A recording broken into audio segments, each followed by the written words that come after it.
Okay, so the last time we got an Origins movie was terrible. Let's hope this movie will actually be pretty dang good. Please. And we stand together. X-Men.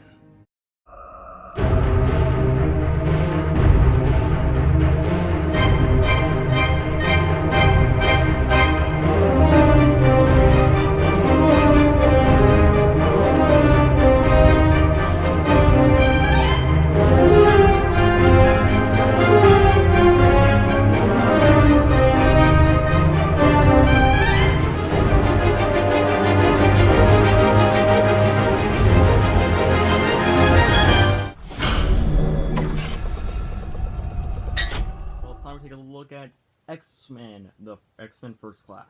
Now, originally, this movie was going to be titled X-Men Origins Magneto, but after the disaster known as X-Men Origins Wolverine, they changed it to First Class, which was a smart call since, yeah, that movie was terrible, since Origins was terrible. But basically, so what's the plot of the movie?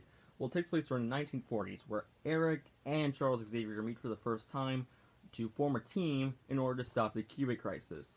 And basically, during the Cubic Crisis, there's a guy named Sebastian Shaw who is, well, raising his own mutant army, wants to become the new Hitler, basically. And yeah, and they try to stop him with a new team. So, what do I think of the movie? Well, let me get off my only two negatives for this film, since there are only two. First, some of the effects. Now, don't get me wrong, some of them do hold up very well, but some don't. Like, for example, the makeup for Beast, I don't know, it looks fine to me, it just looks okay. And there is one scene where Emma Frost is getting ice, and dear God, you can tell it looks like a green screen. Like, some of the CGI, and also, the CGI for Emma Frost, doesn't really hold up very well. And also, my only other problem with the movie is Emma Frost. She's boring in this movie, and in fact, the actress for her just seems like she's bored half the time. She's also like, hello, yeah, I'm doing this. Which is stupid, basically. And it's kind of disappointing since the actress for Emma Frost was in The Last Man on Earth, and she was really good in some episodes. But hey, that's my only two problems. The rest of the movie is pretty fantastic. Um, James McAvoy and Michael Fassbender are great as the younger versions of Charles Xavier and Eric Lyncher, aka Magneto. Their chemistry is beyond perfect. Seriously, you can tell that these two actors are giving it their all, and they're really liking this performance that they're doing. And I like how they show a different side of Charles in this movie. Like, at the beginning of the movie, we see him as a young boy taking in Raven, basically Mystique, and we see him out partying and getting drunk, and using the same catchphrase to attract girls. And also, I like how this movie does a perfect job of building up to when Charles and Eric first meet. Basically, I like how in the beginning of the movie, right when Eric is pushed into the mud, the dirt, we cut to Charles waking up in his warm, soft bed. It's a nice cutaway. And the transitions between both is so good. In fact, they're basically the same side of a coin. And of course, Kevin Bacon. You know what?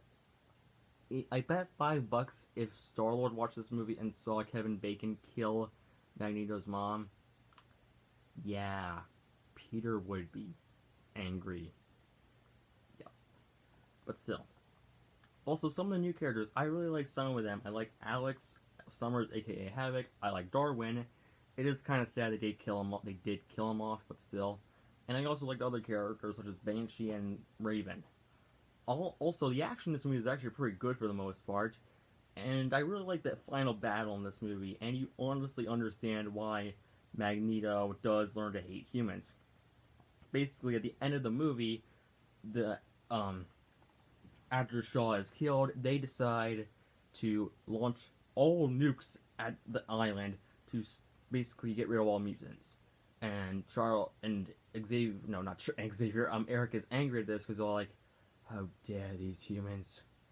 And yeah, and they decide to cause the main reason why Xavier loses his legs. Also, I do understand some of the characters in this movie. Like, for example, I do like Beast in this movie a lot. He's a really good character. My only problem with his character is that he's all like, I have these big toes. Ew.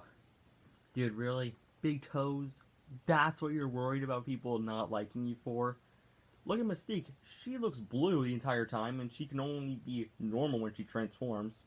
But nope, I guess your big toes can't be accepted into the society. Wow. Real high class there. Also, also when they finally do explain how he does become Beast, basically he injects the serum to cure it, but he accidentally turns into Beast.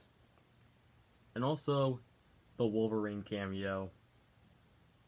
This is on par with some of the Stan Lee cameos. Basically, this is probably the best cameo besides Stan Lee's Spider-Verse cameo.